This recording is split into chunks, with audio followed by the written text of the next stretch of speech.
So I'm a Ranger fan, Nick. So that was definitely a cool experience. I wasn't alive to see '94, unfortunately. I'm a little young, but it was definitely something my parents and Hey, grandparents you're gonna used to. really enjoy my book then, because it'll take you right there at that time, and the things that went on, and how Keenan challenged a lot of players. I talk about Keenan just had to This challenge guys, right? And some guys he left alone. Myself, Joey Kosher, he knew what could squeeze out of us. But, as far as other players, skilled players like Zubov and Brian Leach, he had to push their buttons. At times it was tough to watch, but Mm. when it's all said and done, you win the Stanley Cup. Nobody can complain. Nobody can say it didn't work. you spent 3 years with the Rangers. They fired Keenan, or he left, or whatever went on with that nonsense. You had Coley Campbell come in. What was that change like for you guys? Well, it's like anything else. Sometimes you feel like, you know, half the team's happy, half few guys are sad, and there's many in between. It's really hard when you look back at it. There's no definitive way to sit there and say, um, this is great for me or this is bad for me. You're just gonna have to see the way it plays out. But I enjoyed the next year playing for Coley Campbell. And I think we had some success. I got a chance to play with Nemchinov and Alex Kovalev during our Stanley Cup run through Quebec Nordiques. We bumped them off.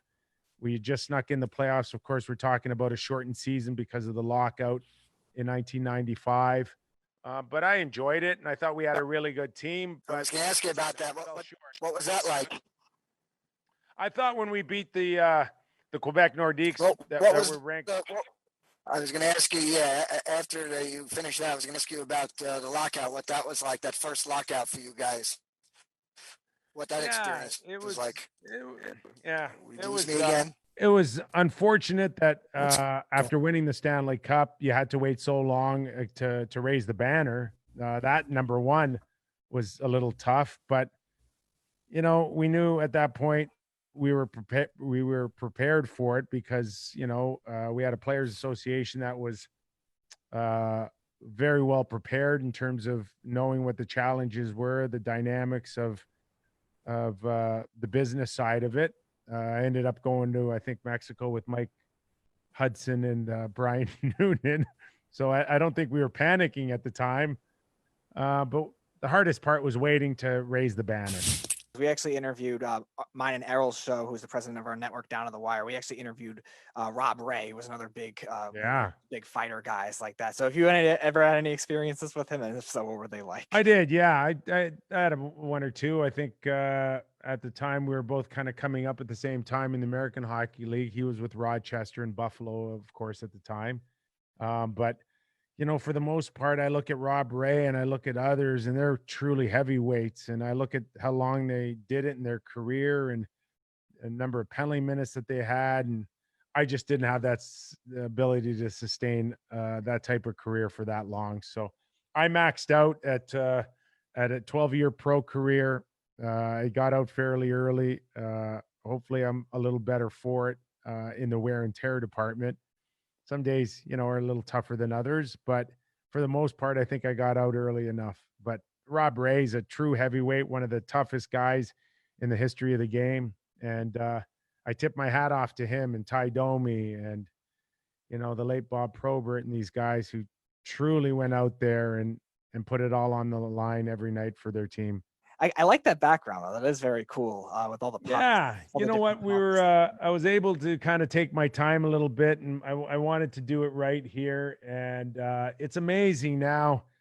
I spent 20 years with a corporate organization like Sportsnet, where you're millions of dollars into sets and cameras and lights and directors and producers, and now you can all do that from a fraction of the cost out of your own home, and be able to get out to as many people that want to watch all over the world. It was quite a great process of learning about the industry in terms of where it's heading and how I could be a small part of it. So it was a great experience building this set. What do you think about the NHL players going to the Olympics? I think it's the right thing. I think has been the right thing all along since 1998. It was about growing the game. We know that when it comes to international competition, uh, the biggest is the Olympics. I thought it was a step back taking it away for the last little while. I know they want to build a World Cup, much like a World Cup in soccer, but it'll never have the cachet of the Olympics. Connor McDavid said it best when they took it away from him, how bitterly disappointed he was. Players want to be on the best stage against the best players. That's what the Olympics does. Yeah, but you interrupt the season for a month, for 4 weeks, and what about there's only X amount of guys go. What about the rest of the guys? They sit around and do nothing. Yeah, I mean, it's right in the middle of that. I'm not saying it's perfect, but you ask me what people want. They're not thinking about that's a union problem. That's I mean, make the team and you don't have to sit around for 3 weeks, right? I'm just saying from a pure guys like you. I'm not saying your angle's not. I'm not saying your angle's not valid. It's valid, and I don't have the answer to that, but I will tell you from sheer experience in covering the Olympics in 2010 as one of the broadcasters on CTV and being 10 feet away from Sidney Crosby's golden goal. That's regarded as one of the greatest moments in Canadian history. So I think from a sheer perspective of what the fans want, they want the Olympics. But they're going to have to figure out a way where it kind of suits everybody, I guess. But, I don't – yes, it's got its issues, like shutting down for 3 weeks, players not playing. All of that's valid. But for the most part, people want it. Okay, last question about wanting it. Why does the NHL have such a tough time selling in the U.S.? Well, I don't know whether or not if that's just a fair comment. It's prior to the pandemic, it was a $4.5-5 billion industry. So it's selling somewhere. Now, it's nowhere near basketball, baseball, or football, but I think it's made strides.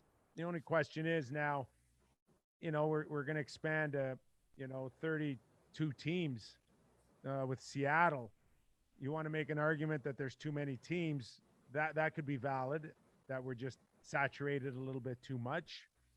But didn't stop Seattle from paying $650 million for a franchise either. So I think, being a winter sport in the U.S. still has some challenges at times in southern parts of the U.S., but it has grown in California. It has grown in Texas. It's grown in Florida, maybe not to the level that people would like, but it's bigger than it's ever been before. When do we start hockey again? If NBA's going just before Christmas, there's going to be a lot of pressure on the NHL to start January 1st. So what it looks like, we're still not sure. But I think they're going to be under a lot of pressure to get this thing going again January. They got to finish before the Olympics starts in the summer.